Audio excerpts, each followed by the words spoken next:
Hi everyone, today on ArtTalk, Dr. Andrew Shotsy is going to take you through the process of writing versus editing. Thank you. The talk I'm going to do today is really drawing an analogy to the process of producing a paper.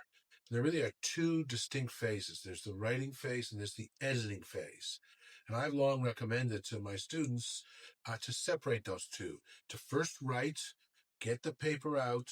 Don't worry about the exact grammar, everything, maybe even the order. I want the thing out, and then I edit it afterwards and make the adjustments so that I'm happy with its form.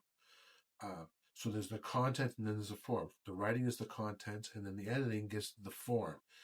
Um, so, and I knew when students would do them together, it was very labor intensive. They'd write two sentences and then edit them, get them just right, and then go on to the next two.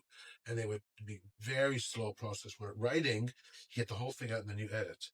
The parallel with painting is trying to get the whole painting down, meaning the entire structure of the painting, not in final form.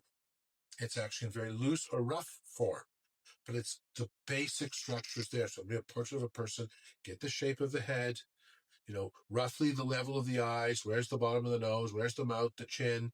So I get this sort of sketch of how everything fits together, but the form is not accurate. The form is not detailed.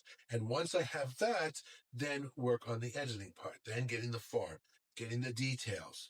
Oh, this eye's a bit too big. Oh, this nose is a bit too long. Then I start to make adjustments.